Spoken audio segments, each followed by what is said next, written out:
1971. Willie, I'm sorry, you'll probably have to hear the same introduction tonight. That's all right. The films and videos that he's been making include environmental portraits, menacing omens, experiments with abstract light forms. His work is informed by a disparate range of influences, including Chicano culture, Catholic iconography, and ritual, and mass media. Varela's work is thus a nexus of regional identity, faith, and technological experience. By this, Willie's films and videos transcend distinctions of formal and social experience. Willie's here today to give us a talk titled, am I remembering this correctly? Who am I? Who are we? Who are you? Who are you? Who are you? Who are we? Who are you? Who are you? Who are you? Yeah. And Who are you? captioned thoughts on identity, Labels, and reinvention. Yeah. Okay, thank you very much. Please help me welcome Willie Varela. I'll get back there to man the projector. Thank you. Thanks. So, What do I do here? Just talk? Just thought I can be over there and everything. Okay, all right, okay, cool. Well, I want to welcome all of you to this, to my second return to Toronto. The first time I was here in Toronto, way back in the early 80s, and I did a show at the Funnel.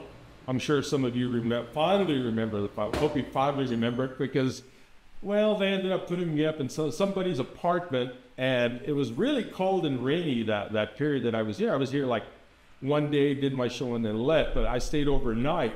And I ended up staying in some apartment, I think that belonged to one of the people who had brought me in, and he loaned me his apartment, but he also had a cat. And I don't know about you, I'm sure there's some cat lovers, people love cats. I don't. Yeah, I'm a dog person. I'm a dog person, you know, and that damn cat would jump on me. I couldn't sleep all night, and it was constantly jumping up on me, you know. And so I remember the Funnel. I remember that it was cold and rainy, and I remember this fucking cat, you know. and so I just here very briefly, didn't see much of Toronto, but I had the plane ride from hell. I should have gotten here late Friday night. As it is, I didn't get here till almost noon yesterday because of like a 12, 14-hour delay on American Airlines. Don't fly American Airlines, by the way, they're terrible. So, By the way, Willie, American Airlines is one of the sponsors. well, there you are. What can I tell you? There you are. What can I tell you? You know. So, but I finally made it here, and Sojin, who picked me up, gave me a little tour of Toronto, especially the downtown area, and Madi also has driven me around, and I've seen some things, and so it's very. I think Toronto reminds me a lot of San Francisco. Because I lived there for a while there in the early 80s, and it reminds me a lot of that because it's very diverse here, which we don't have in El Paso. El Paso is a very, very kind of homogenous type of place. It's 85% Mexican and Mexican-American, and then lots of gringos, as we call them. Of course, I mean, you know, white Anglo-Saxon Protestant people, and some black people, and some Chinese people, a few Koreans, and lots of soldiers, because we have Fort Bliss there. So every time we rest our head on the pillows, we rest with the security knowing that El Paso would be one of the first places to be the target of a nuclear attack by Kim Jong-un, because we have Fort Bliss right there, which is one of the largest repositories of soldiers and weapons and all that kind of thing. So El Paso is a very weird place in the sense that a lot of things that are going on in American society, global society, don't seem to make much of an impression on El Paso. People seem to be, despite the fact that, for example, I suffered a series of anxiety attacks at the beginning when Trump was first elected. I just couldn't stand it. It was such an outrage, and I felt awful, and I hated. I loathed Trump, just like I loathed Nixon and Reagan and Bush. You know, I just think that these people have been terrible for our country and have given us really horrible English, you know. Beyond that, and of course the effects that they've had on the world, really, And hopefully, with any luck at all, we'll be able to get Trump out of office sometime soon. Nonetheless, El Paso seems to be a place where everybody is kind of happy and just goes along and people roll with the punches. And I guess the fact that it is 85% Mexican and Mexican-American seems to lend itself to this kind of, well, mañana, mañana. I'm not worried about today, I'll worry about tomorrow. As long as they don't cut my food stamps or Medicare or Social Security or whatever, I'll be okay. Problem is, Trump is trying to do all of those things. So I'm very aware of what is going on there in the United States in terms of what Trump has done. And it seems kind of weird for an artist to be talking about this, but I wanted to say one thing that I notice has happened to me, and I think it's happening to a lot of people in America, in the United States, and even including artists. And that is we're all becoming very politicized and then radicalized. Because, for the longest time in America, in popular culture, sometimes even in the fine arts, you would read about artists who would say, well, I'm apolitical. My work transcends what is going on in the world, blah, blah, blah. And I always thought that was such bullshit. It just didn't seem to me to be the way things really are. And now you have many artists who are lending their work and their ideas and their minds to an actual, perhaps organized resistance against Donald Trump, what he represents and what he's trying to do. And I find that I certainly fall in that camp. I'm a member of the resistance, such as it is in El Paso, and I know really what it means to be radicalized in American society. And I am sorry for what our society is doing to the rest of the world and what Trump and his people are doing to us. But nonetheless, I think that art at this time is very important, probably more important than it's ever been, because the fact that people are still making work that maybe on the surface sometimes is not particularly political, it doesn't seem that way. If you really approach it from the standpoint that it is made with a certain economic framework, and that very often these works address what is really going on, it's inevitable that there is a lot of political art out there right now, as well as what I do sometimes. Sometimes my work is more political than others, but I kind of go in and out. But nonetheless, I'm very aware of the framework within which I am operating these days. And I think a lot of artists are feeling that way too these days. And I think it's a good thing. I think it's time that, in a sense, we woke up. And I mean Americans. Because there were a lot of people who voted for Donald Trump who had certain agendas going, and Trump seemed to be, his messaging, as he calls it, seemed to be addressing these things. And when I realized that at the bottom, a lot of what Trump was saying was about racism. When he said things like, take your country back again. What was that code for? Let's take it back from those fucking Mexicans and black people and gay people and women even, and so on and so on. He doesn't like anybody who isn't rich, who isn't white, who isn't like him. And I felt really, really insulted and very disturbed by this idea that taking their country back again, like because I'm brown, because I'm a Mexican American, does that mean I'm not loyal to the United States? But on the other hand, it doesn't mean that I consider Washington and Jefferson and all these people my founding fathers, because they're not. I have adapted to what they were about, and I have adapted to certain aspects of American society, but not completely. And I never will. Because I think that capitalism is one of the worst economic systems going. There are a lot of people who have lost out on that. And getting older, by looking around me, I've started to see a lot of people who didn't quite make it in that race to be able to have a job, to have a home, to have a family, to have enough money to eat, even. And I consider myself very fortunate that somehow, just in a real, very careless and some sort of dumbass way, I managed to be relatively viable in American society. Yet, Yet, I still consider myself an outsider, not only as an American, but certainly artists. I think artists have always felt like outsiders. Because society, the greatest American society doesn't value artists and art very highly. And that's just a fact. But nonetheless, I'm here because of Stephen Broomer, and because of Madi here, and because of what Alucina is doing. And I'm going to be doing a show tonight where I'll be saying somewhat some of the same things I'm saying now, but I'll be talking about other things too. But what I want to say is that I'm very happy to be here in Toronto, and be showing to this group of people who I know are discerning and knowledgeable viewers of not only all kinds of film and all kinds of visual material, but also experimental films. And that in itself is maybe one of the things I'm going to want to talk about today, is this term experimental or independent or avant-garde or personal cinema or outsider cinema, renegade cinema. Yeah, there's all kinds of names for that.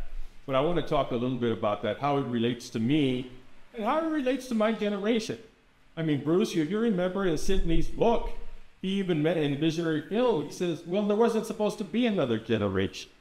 It was supposed to be the World War II, post-World War II generation, and this idea that there would be other people like me who would come in second generation, and then the students that I taught at UTEP would be third, and so on, and there's still others, and how the avant-garde film has been absorbed into so many things these days that we see on television and in movies that have influenced music and art and fashion and design and all these types of things that, to a great extent, a lot of people don't really have any idea where it all began. And the people who were singularly devoted to the experimental film or the avant-garde film and what they have done. Rather, it's all been, and I'm going off on a tangent here, but I'll pick this up in a minute, going off onto things like music videos, so on and so on. And I'll talk a little bit about that in my next little thing here that I do. But right now we're going to see a film that I made back in 2004. It's called The Birthday Party. It's not really a film, it's a videotape. And this is when, let's see, I had switched to video back in 1991 after a long period of working in Super 8. And then I started working in digital video, and I loved it. And this is one example of that period. Thank you.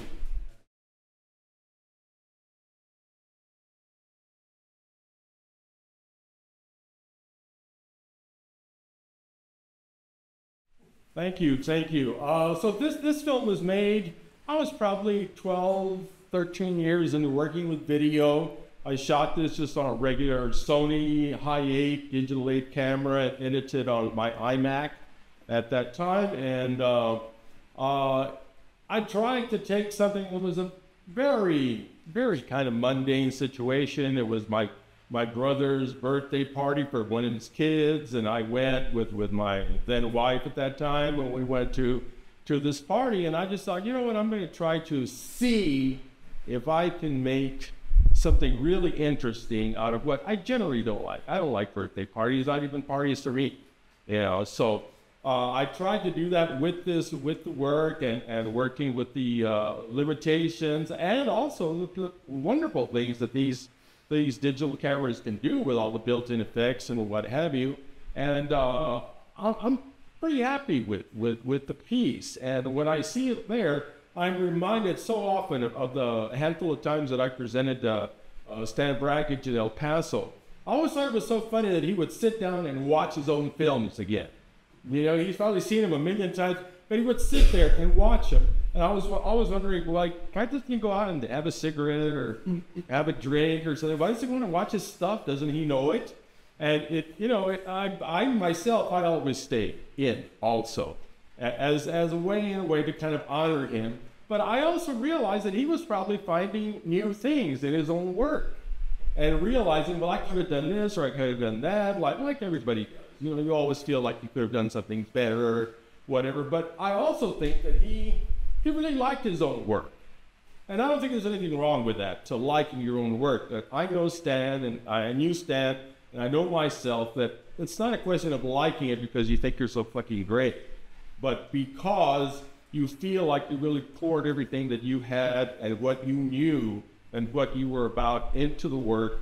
And such as it is, if it's imperfect, well, I don't believe in perfect art. I don't think it's possible. But I do think that an artist, if he or she is really true to themselves, that they can make something really rigorous and worthwhile, and sometimes even entertaining. I need to use that word, entertaining, but it can happen. It can happen. Questions? I'll open it up to the floor. Questions, please, come on. Bruce, of all people, come on. You don't have to. No, I was really struck with the way that black was used as such a structuring element in that. Mm-hmm. At times, of course, negative. You reveal that with, sure. With the flame that turns black and then clear and so on. But structuring it really gluing it to the surface of the screen, because the black is so opaque. There's no suggestions of depth or anything else. Sure. So it takes it and rivets it and attaches it to the screen. Becomes a really brilliant structuring principle, I think.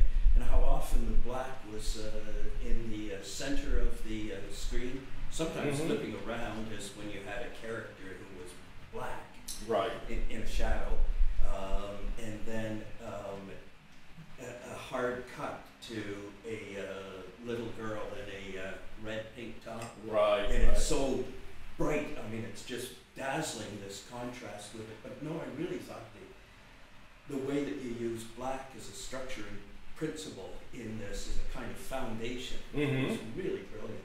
Thank you. I was really taken with it. Well, I felt like, maybe at times that staggering effect was used maybe a little too much in this, but then I felt like that was, again, the organizing principle of the work. And since I think all of us, when we started out, many of us anyway, when we started out in making these kinds of films, and certainly Stan's work and many other people's work, all these films are very fast, and I love that. I love that they're so fast. I like that energy. But then I thought in this one, what if we slowed the image down, meditated on it a little bit longer, studied it, looked at it, and then went on to another image, and then have these little staccato type punctuations throughout the film, throughout the videotape, because it's not film, it's video. And it's a totally different animal from film. And that's something that I really, really kind of struggled to get used to. It's not easy if you started out making films, and then you go to videotape, and it's there and it's not there. It's not like a strip of film that you can hold up and maybe you can put your fingerprints on it, maybe you don't. You, like Stan, all the things that he did was scratching and painting on it, and all the amazing ways in which you could be tactile with a strip of film. But with video, I mean, what's the first thing they tell you? Don't take it out of that fucking box. Don't touch that little cassette. Don't, whatever you do, it's this interacting with machines, which is very strange. It's interacting with machines, but at the same time, there is a way to wrestle these machines into something where it can be personal and it's not just machine vision. Like so much of video art is very often, it doesn't have to be that way. And since I came out of being a filmmaker and then went into videos, I'm sure Bruce will attest that it's you bring a lot of your sensibility as a filmmaker into working in video, and it becomes perhaps something more, as Stephen was saying, more familial, more warmer, more real, etc. It doesn't have to always look like TV news footage or one long take on something forever and it doesn't change. It depends on the situation, obviously. But I realize that, I had seen a lot of video art too, even in El Paso because of all my travels. And nowadays you can buy DVDs and all that sort of thing, you can see the work, but I didn't necessarily want to be a video artist. I wanted to go into being a filmmaker and who also made video. Yes. Yeah, I was going to ask about that transition for you and what that process was like, getting used to looking through a video camera versus looking through a film. Because, you were shooting this in 2003 or 4? 2004. Yeah. 2004. It seems that while you don't have that same material ability to look at a film strip after you shot Sure. it and hold it, you do have a viewfinder there that shows you the image that you are capturing. I'm just wondering how that changes the way, because you don't always know the result you get with film, but with video it seems like there's a kind of guarantee about a result because you can see it on your viewfinder. So I'm just wondering what, how you use the video camera differently than you would a film camera. You talk about transplanting some of that technique, Sure, but what changes? Well, in a way, I mean, shooting with video is a lot of fun. It's fun because you can just shoot and shoot and shoot, and you know, you don't have to be worried about the cost of a 50 feet or 100 feet of raw film, and then the developing, and then you have to edit these things, and I did that for many years, working in Super 8, not even at 16, but in this tiny gauge like that. It's a good thing I have small hands, you know. I have small hands, so I was able to, somebody pointed that out to me one time and said, boy, Super 8's just perfect for you because you have such small hands. Well, no, don't say that, you know. You and all. Yeah. But nonetheless, I think that what, in a way, video sometimes is also a lot of fun, but there was a lot of beauty and a lot of mystery in shooting film because it's true, maybe you didn't always know how it was going to come out. Obviously, as you got better and better and worked a long time, you were guaranteed certain results, but you never knew what the lab was going to do. Still, there was intervention. There was still, I mean, interaction with machines, with the lab people and all that. How did they develop your film? Hopefully, you did a good job, etc. But in video, yes, you do get that immediate feedback. And I had a lot of fun just looking through that viewfinder because I had a color viewfinder. And you will find, if you look back at the older high-end and digital 8 cameras, they all had viewfinders. Now you can't find a goddamn camera on the market, these ones that shoot directly onto a hard drive in the camera, none of them even have viewfinders. You have to look at that stupid window off to the side. It's really a gigantic pain. For that reason, I bought an older Sony high-end digital camera not too long ago to have that viewfinder. But alas, it's in black and white. So that's a whole different thing. Again, you're wondering, well, am I getting the kind of color that I want? Am I getting the kind of accent that I want, a pop, or something more subtle? You know, and that's the thing. You give up, like in life, you give up some things to get other things. And then you have to try to work with what you got and try to, again, like I said, with a machine, wrestle it into something personal, something maybe even beautiful, that doesn't just depend on the things that video can do. Because video creates light. I'm sure a lot of you who work with video know that. It creates light. Where there isn't that light and you're trying to figure out how to do something more subtle with it. So video sometimes gives you more than you need, and sometimes it doesn't give you exactly the kinds of things that you really want. So therefore you have to kind of, like I said, wrestle it into a certain framework for yourself. Anybody else? Yes, you can see this. Something about wrestling with the machine that struck me. I'm in a unique position here because along with, I guess, Bruce and Jim, I've seen your earlier films already. It seems to me that a lot of the work that you were doing in Super 8 has a really strong kind of documental quality about it. Mm-hmm. But when you start moving into video, it's not that the techniques are inherently a kind of video technique. They're often techniques that I think many of us who have seen 16mm films are accustomed to. These playing with shutter speed, integrating inverted images, negative images. It seems to me that there's this kind of blossoming of technique, which gets it sort of a little bit further away from this kind of documentation of daily living, this diaristic mode. Mm-hmm. And so in some ways it seems like in the late 90s, early 2000s, when you're really embracing video, the motion becomes, the trajectory turns away from the straight ahead diary and toward this much more kind of complex, formal, memorial style. What do you think of that? Well, I think that was something that I wanted to do, which is one of the reasons why I left Super 8. Why I stopped working with it in it was 1991, because I just felt like I was just getting too limited. I wanted to be able to do other things, more things, work with sound, work with different kinds of imagery, work with the tempo, the tone of a piece, etc., etc. And I have to admit, I will cop to this. I am involved with popular culture. You know, I watch television, I go to the movies, I listen to music, all kinds of contemporary music. You know, I still keep up with these things. If I may, Willie Yes. made one of the great breakdancing films of the mid-'80s, which was a real, he had a lot of competition from break-in and break-in 2. In Progress has these wonderfully Yes. strange progressions where breakdancing becomes a kind of almost sets the tempo for a lot of American administration menace. Well, I mean, I think that was Or is it a resistance? I don't know. Sure, why not? Why not? Well, when I used to see these kids and they would dance on their heads, they would spin around. I thought, that's incredible.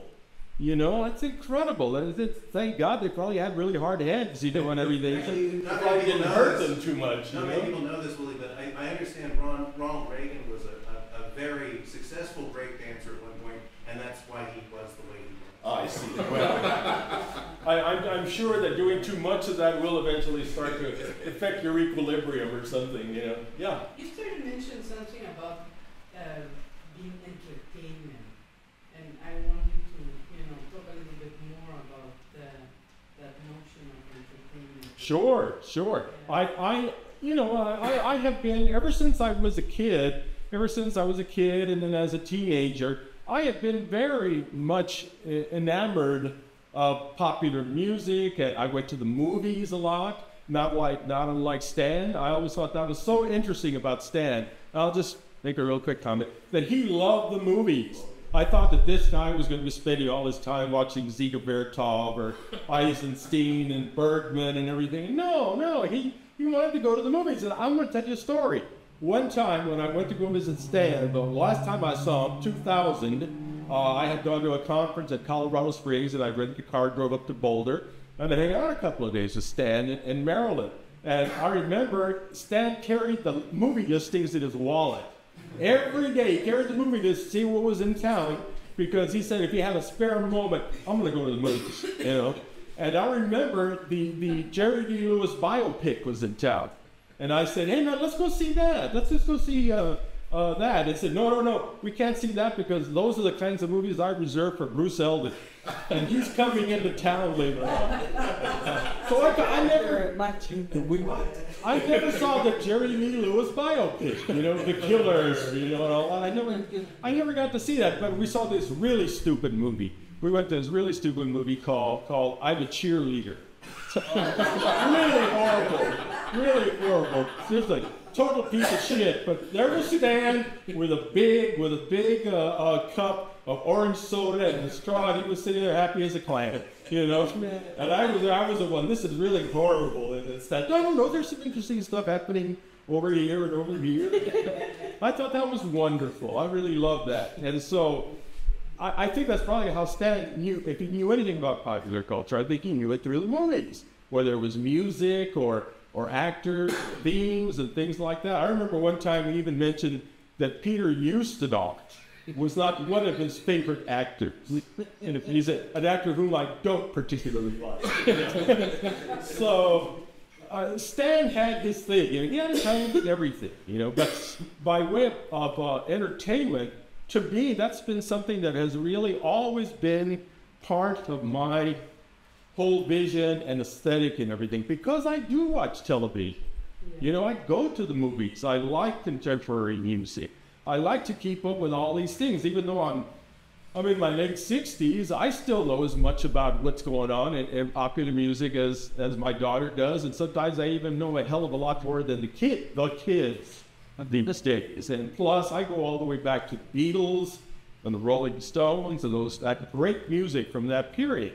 And that music was very important because I did grow up in a household where there was art, you know, where my parents were not particularly well-read or intellectual, etc., but they were wonderful people. But they didn't necessarily always know how to deal with me because I was interested in so many other things. And I learned how to speak English from watching television. My first language was Spanish.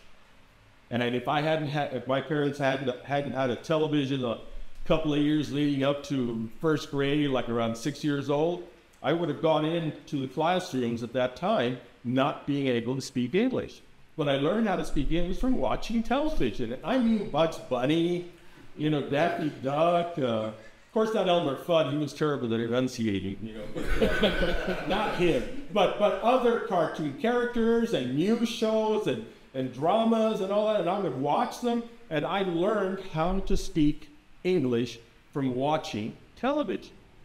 And so entertainment, for me, has always been a very, very major part of my life. At the same time that later on, as I got older, and I just started investigating things like painting and sculpture and photography and music and all of these other things that no one really put me in the direction to grasping. You know, I'm an autodidact, which is something I try not to do in public, but you know, it's being an autodidact is really a good thing in the sense that at least what you learn is your own thing. It's personal for you and what you're about. On the other hand, you spend a lot of time sometimes flailing about trying to find something genuine. And this happened to me. I mean, I shot film for about 5 years initially without really being able to grasp on to the whole idea of making a film, a completed work. And it took me almost 5-6 years before I finally made a film that I thought, well, this is really a movie. And a lot of the things that were going on in the underground at that time were an influence on me. Even though I hadn't seen a lot of these films, I still could read about them. And I had seen a little smattering of Brackage and Bruce Conner and some of these other people. And I thought, well, let's see what I can do. Let's see what I can do. So, and went beyond that. Well, just think, if you have a deep involvement with Beatles and the Rolling Stones and all the things that they lead you to, then you have, in a sense, come to fine art, to high art sometimes, through popular culture, which many people consider to be just for the lowest common denominator. But it wasn't always that way. It wasn't always that way. Sometimes popular artists could be real artists. And I use the example of Beatles, the Stones, Marvin Gaye, directors. Well, Antonioni was always, I think, an artist all along. Bergman, Fellini, all of these people who affected me, even if I didn't always understand what I was seeing. Like I remember when I saw, oh God, what's the second film in the trilogy with there's a Silence, Winter Light. Oh, Through a Glass Darkly. Yeah, Through a Glass Darkly. And I remember going home and being disturbed for weeks because there was this woman who was hearing God through cracks in the wall. And I just kept thinking, what the fuck? You know, so what does God exist in the cracks in the wall? But of course, you know, she was disturbed, mentally disturbed, and I just kept thinking about that. And then later on, I became mentally disturbed, you know, for a while and had problems. And I didn't hear voices, but I sank into depressions and I had a lot of anxiety and things like that. And I started to realize that the mind can go into all kinds of different places. Your emotions can go into all kinds of different places. And then I really started to love Bergman's films, of course, Fellini, Antonioni, and many other people, many other artists. But yeah.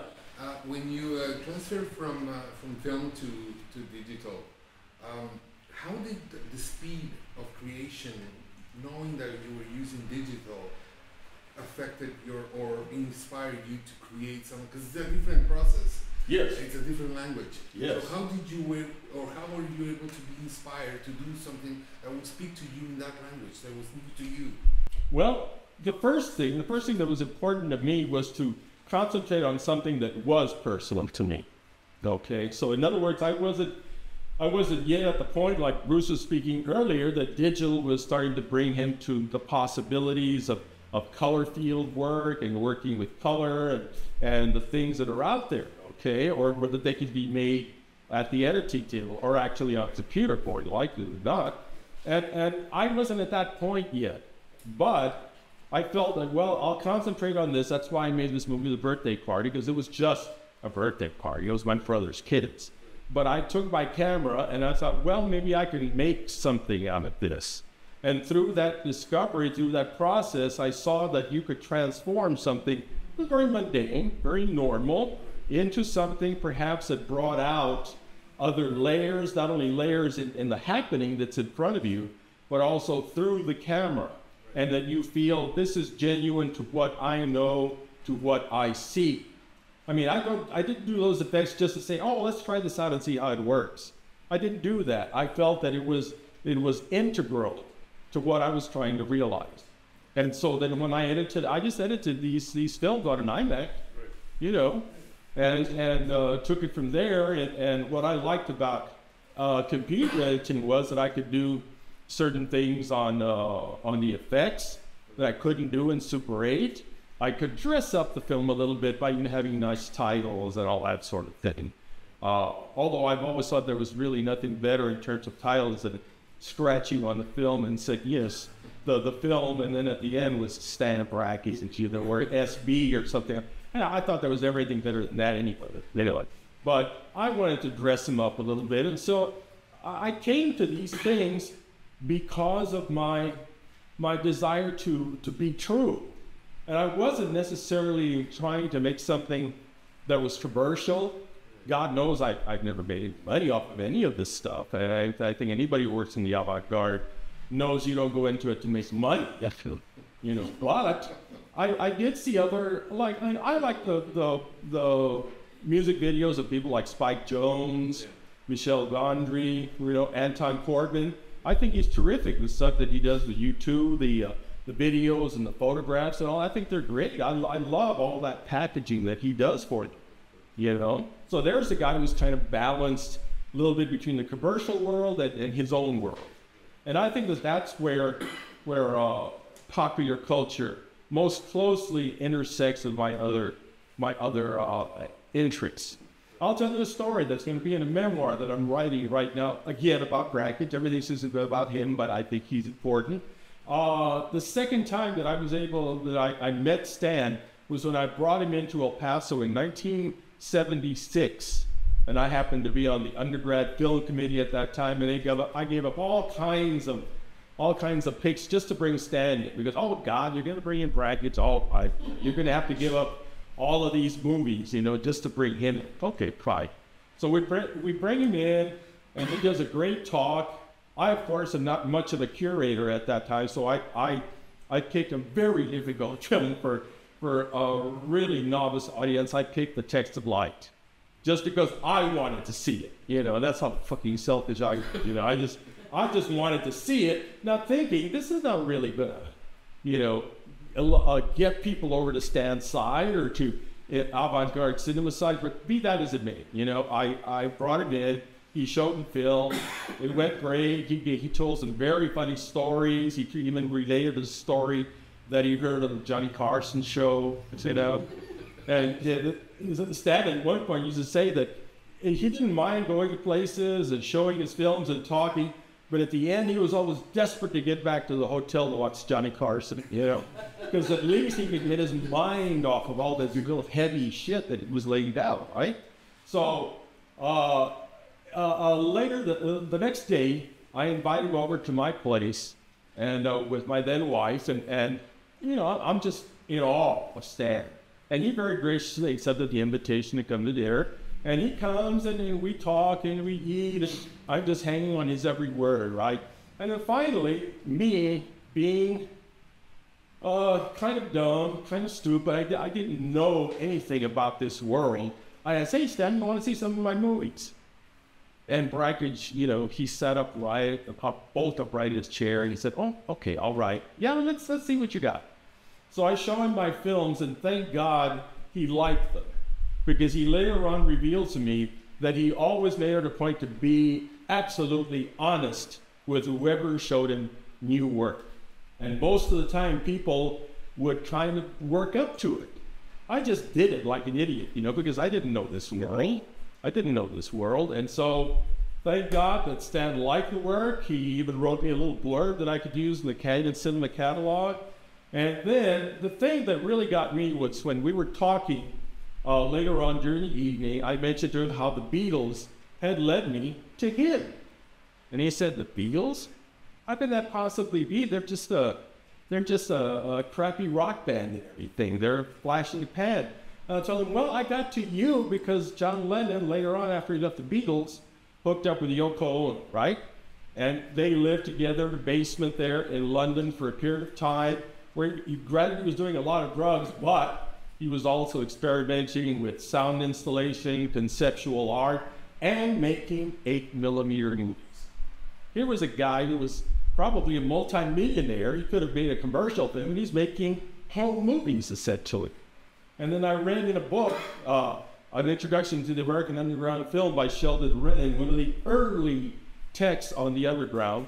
And when you had an extensive chapter on Stan, it mentioned his songs, the songs, and how he made just dozens of them in 8mm, again, home movies. And I thought, well, hell, if these guys can do that, John Lennon and Stan Brakhage, then I can make, home movies, and maybe I will learn something from this. And I told this to Stan, and he said, oh, well, all right, I guess if you like the Beatles, what are you going to do, right? And so he leaves, and I'm still kind of a little hurt by that, but I thought, well, maybe he's right. I don't know, maybe I should abandon the Beatles, but of course I wouldn't, and I haven't yet. I just bought the deluxe set for $100. This shows you, but I'm still kind of a fanboy. They did it at 67, So there's Stan the next morning at 8 o'clock in the morning. And I was going to take him to the airport later that day, but I'm sound asleep, and my wife is sound asleep, and ring, and there's a damn phone at 8 o'clock in the morning. And who's on the end of the line? Stan. To call up and apologize for putting the Beatles down and putting me down in the and to say, well, I guess if you got to me, they can't be all bad. And I thought that was real, how sweet, first sticks a knife in, and then he very gingerly takes it out, takes it and shoot out, streak the kid. So, anyway. So, that's how popular culture has influenced me a lot. And it continues to less so as I get older, because I'm a lot more aware, a lot more rigorous, a lot more critical. But there are still some very interesting things, I think, out there in popular culture. I'm just thinking, I didn't live through that time, but it seems that there were a lot of contact points between art and pop culture at that time. So you had Yoko Ono. Kenneth Anger. These are people who, or even, like in Hollywood, Dennis Hopper knows Bruce Conner. That's right. Or Easy Rider is like a Bruce Conner film in some cases. That's right. But I'm wondering if you see, that seems like a very special time. And after that, there seems to be a drift away again, or maybe it's that popular culture has taken what it needs from that culture and then abandons it. Do you see that there's still these possibilities for the mingling of pop and art now? Well, I think that there is, but I think that what has happened is that popular culture hasn't really grown up. There's a lot of ways in which movies, television shows, music videos, rock bands, and all of that have kind of stayed in a certain kind of adolescence, and they haven't up with their audience. They haven't grown, okay? And I think that that's one of the things that at the same time that popular culture can be a lot of fun, it doesn't always necessarily intersect or gain traction with the serious culture, serious art. It just doesn't happen very often. I mentioned Anton Corbett as an exception to that. Spike Jones, some of these other people who were making music videos that honestly had some level of acquaintance with serious art. But it's not happening a lot today. Ariana Grande, I'm sorry she got caught up in that whole situation with the terrorism in Manchester and all that, but Ariana Grande doesn't have anything to say to me. A lot of this, Taylor Swift, a lot of the pop movies that are out there, Guardians of the Galaxy, Star Wars. I saw the original Star Wars in 1977 when it came out. I didn't need to see any more. I saw it once. I saw that movie one time. I didn't need to see any more movies. I got it. You know, I get what George Lucas was saying, and he milked it for $1 gazillion. Now he's even going to put up a museum for himself, you know, and so on and so on. I just don't think that popular culture has really gone on to other levels, you know, other levels. And at the same time, the fact that there are so many people from the 60s and 70s still around, I don't necessarily mean serious art, but music. You know, God, do the Rolling Stones still need to be around? Do we really need to hear from the Rolling Stones? You know, I love them, but if they had been killed in a plane crash after exile on Main Street in 1972, they would be gods. Now they're just a pain in the ass everywhere they go, you know? You know, Stones, the Eagles, who needs them? Who needs them, you know? Who needs David Crosby? These people are, you know, I'm sorry, I love them, God bless them, but, you know, they stopped being in any way relevant a long time ago. And that's the problem with popular culture. It doesn't want to really deal with the things that are right in front of them. We're serious artists, there's painters, writers, musicians, photographers, and all that. We're all trying to deal with what's in front of us, no matter how awful it is sometimes. You know what I'm saying? So, yes, it was a very special time. The 60s, even the early 70s were a very special time.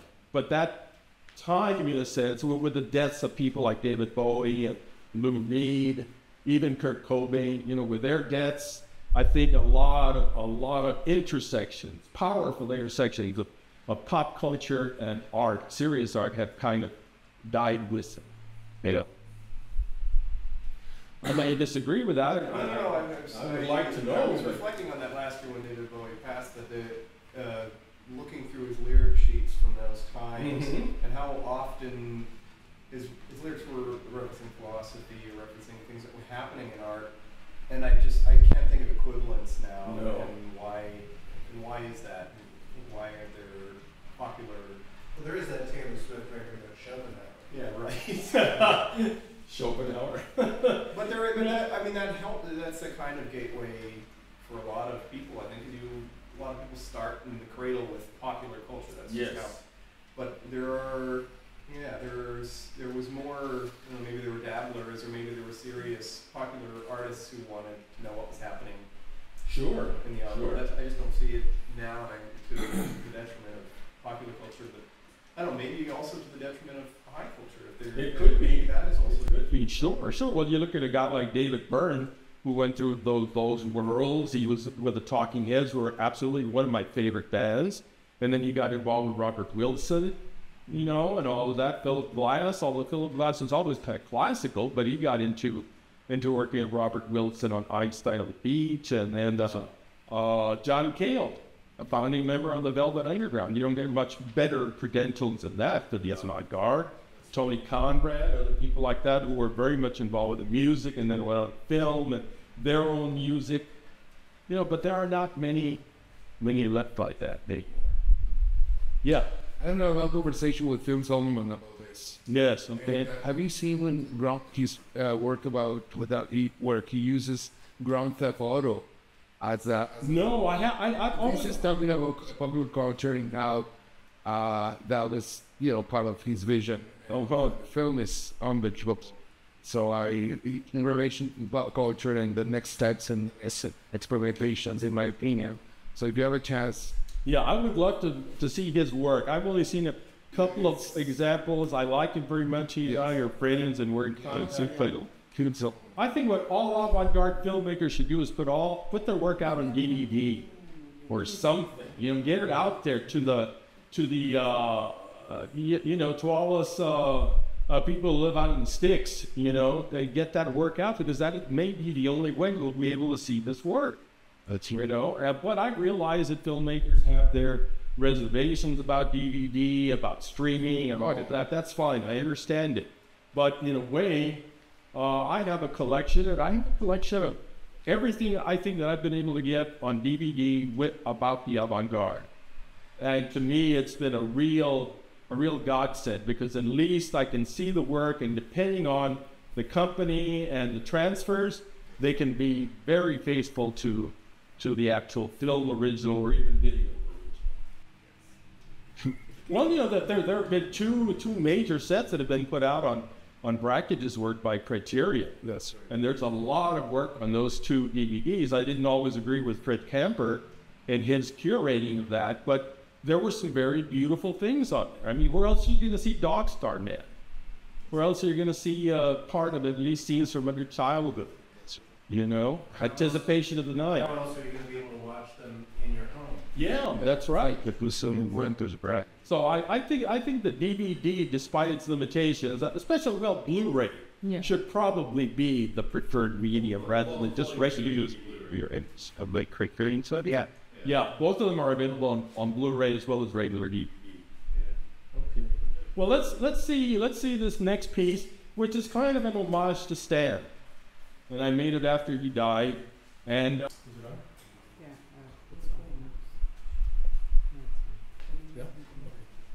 all right. So that was my homage to Stan, and a comment on how his very much, I think, a major part of his life project, which was to elevate the everyday. And I think that I tried to do that in this film, in this video that is, you leaving? I need to, sorry. Is it something I said? No. Okay. No, I have a child. Okay. Sorry.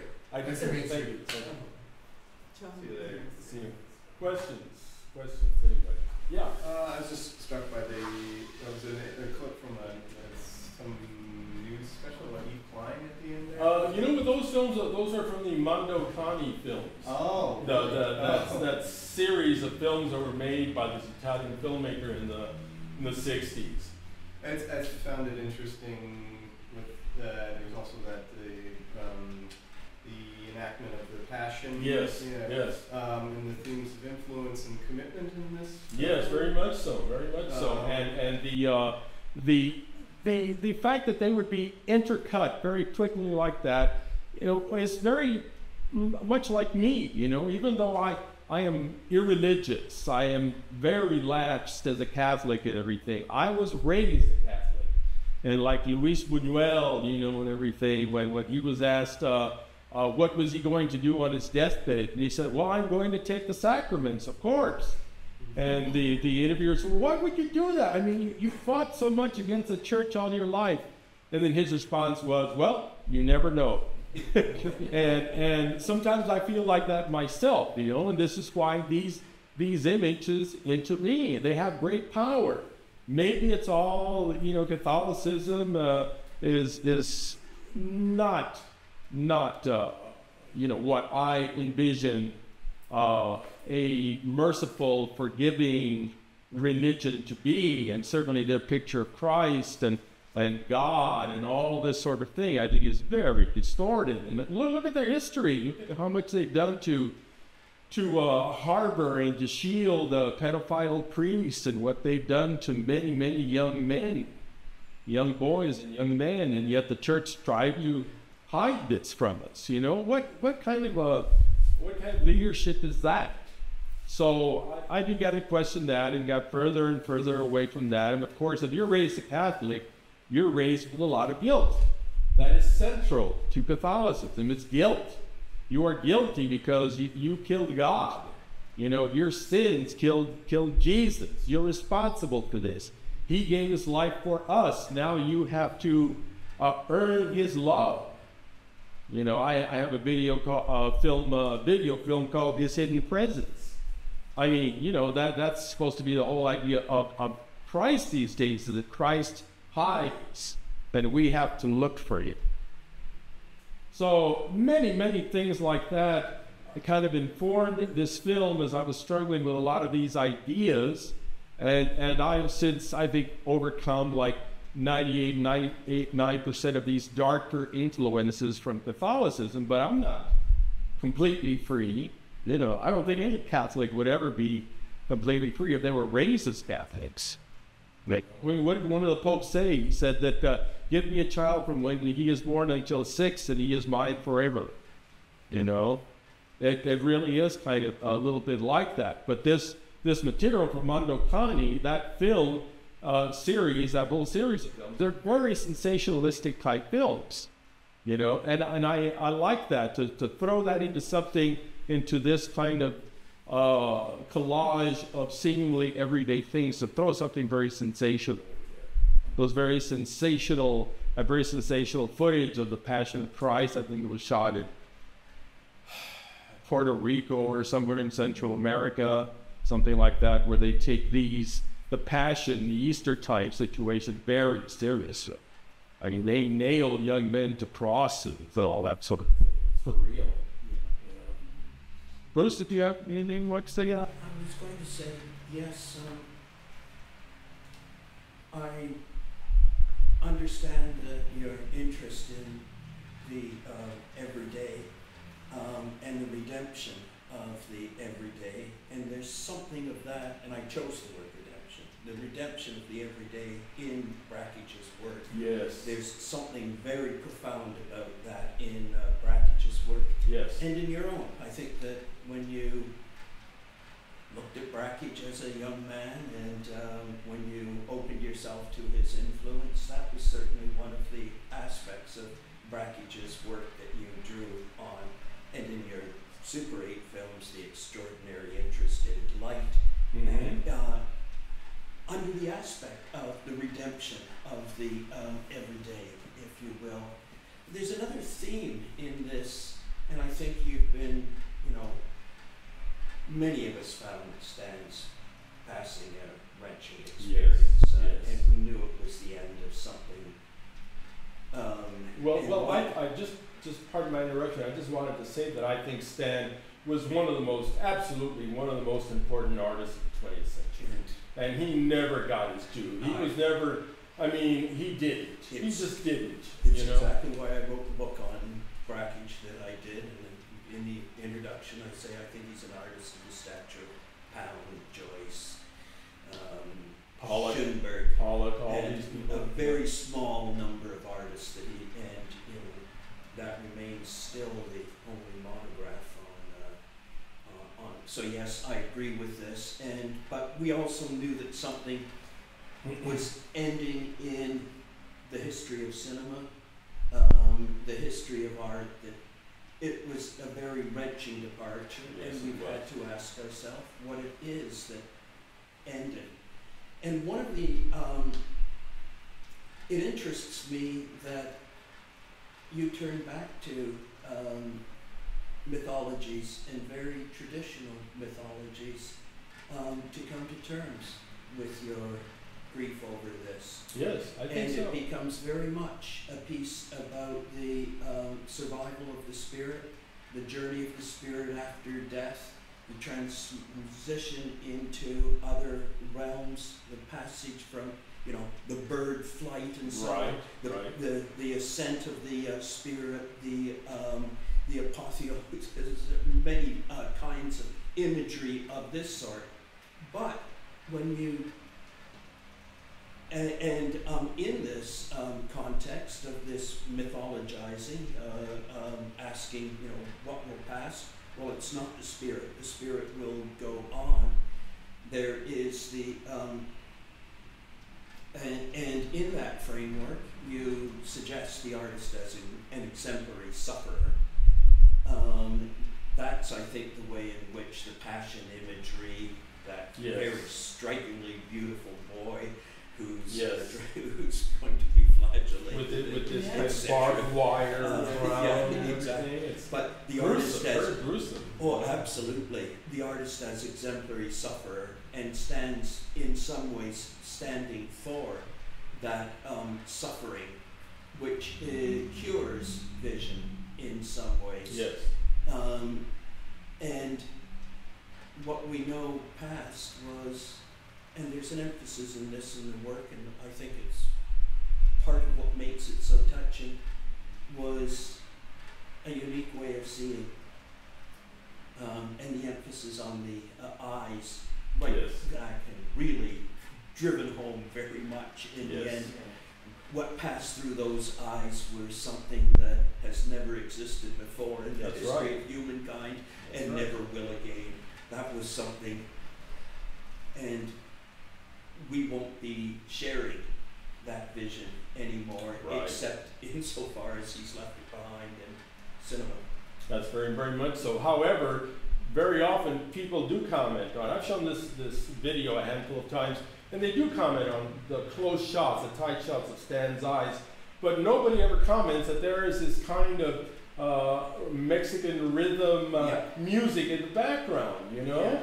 And when I visited Stan there in Boulder in 2000, of all places, he wanted to go to a Mexican place, which I didn't think, you know, Yeah. Stan even knew anything about. And he wanted to go there, and I, of course, have been to millions of Mexican restaurants, you know, I can Do you attest like to it, you. by the way? It wasn't just Okay, for it your wasn't sake. just- He- it wasn't- I okay, well, got that's there with good. him too. He seemed to know the woman there, and he kept Yeah. calling her Mamacita, Yeah. you know, which I thought was very cute, and she responded to that. But nobody ever comments on that music being there, and that Stan was in this seemingly this kind of foreign environment, but it was my world, my environment. I know that music, and so I kind of had a chance to not only pay my homage to Stan and what he had meant to me through his eyes, that his art was really of the eyes. I got to kind of put my stamp on it, and he gave me the opportunity to do that. That idea You know? of the passing on of vision and of you as inheriting something from him Yes, very is much very so. strongly marked in that film. But of course, and so there's that aspect of the Mexican theme, and I think it's really well done, really very good. The other aspect of it, though, is the the travails of Mexico. Yes. A lot of it is Mexico and death, and the Mexican death imagery as itself a kind of culture of suffering. Yes, and very death much and so. on. Very much so. I've had Mexicans themselves tell me that Mexico as a society, as a world, as a culture, is half in love with death. Yep. You know, they are half in love with death, if not more so. And that was really driven home to me when the first time I went into the interior of Mexico in 1984 and went down to Mexico City and San Miguel de Allende. And it probably would have been much more pronounced if I'd been able to go see the mummies in Guanajuato, but wasn't able to because the people who were going to take us there, Chick Strand, in fact. I don't know if you ever knew Chick. Up there, those mummies are in Lamentations, a film I did. In Yeah, and I would have had footage of them too, but her car went on the fritz, you know, when we were getting ready to drive out there, so we weren't able to go out there. It was nearly impossible to photograph. Really? I had my Bolex, and I remember I said to myself, you must do this. There was so little light, I literally had to take it one film at a time and hold my breath. Yeah. And get shots that way to try and stay steady. But yeah, Right. so it was really Well, an ordeal to photograph. I can imagine. But somehow it fit with, yes, that theme of the travail and the suffering, which is, Well, and as I say, I'm there's, Mexican. You know, I'm Mexican. there's a theme in this of vision is cured in suffering, and the artist is Well, I don't think I've been suffering. redeemed wholly yet, but I'm trying, you know. Yeah. I'm trying to do an end run around God, you know, and I don't know if that can be done, you know, but I'm trying. I don't feel like I've been fully redeemed, but certainly I was set on that road in a sense, in a very real sense, by Brackage's work, as well as the work of other people, but certainly Brackage was central, you know, and I'm at the age now where I can claim his influence, acknowledge it and honor it, and not be so defensive about it, because when I was first showing my films, everybody would always tell me, oh, you're influenced by Stan. And I would say, well, yeah, but, and then I would try to emphasize about what I did. But, you know, I have no doubt I would not have become a filmmaker, media artist, any of that, if it hadn't been for Brackage's influence, you know. And then there are a handful of others. Robert Frank influenced me very greatly in terms of photography. You know, Jackson Pollock.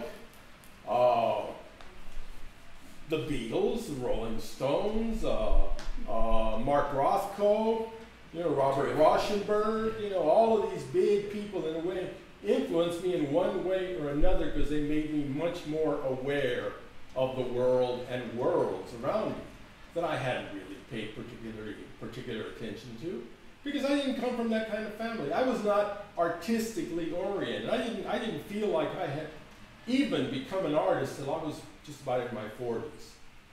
And other people would call me an artist, and I would say, no, I'm not an artist. I'm working towards that. And now I feel like I'm not an artist anymore, but I'm living and I am responding. And because I have, to a certain extent, a kind of artistic sensibility, I can respond. You know, I don't just have to rage impotently about Trump or whatever is happening in society or the world. I can do something about it. And thank God I have these little gifts, these talents, you know, to do this. But a lot of it is due to Stan. You know? Because Stan was self-taught too, you know. And there's that tremendous tradition, you know, of self-taught artists. Nowadays, everybody goes to art school. They go to film school, art school, some type of school. And it's rare that somebody just kind of comes out of left field and says, this is what I think, and they do their own thing. You know? To use a phrase from the 60s, do your own thing. Yeah. No, I think one of the questions we have to be asking ourselves right now is how it was that artists did such a good job of teaching one another and themselves in the first half of the 20th century, I think even before that, but certainly through the first half of the 20th century into the 60s and 70s. That's right. And that's been replaced by institutionalized learning. Yes, very much so, very much so. I have very mixed feelings about this shift in pedagogy. I think that's a good place to end. Thank you so much, Willie. Thank you very much for coming, and thank you for your very probing questions. I appreciate it. Thank you.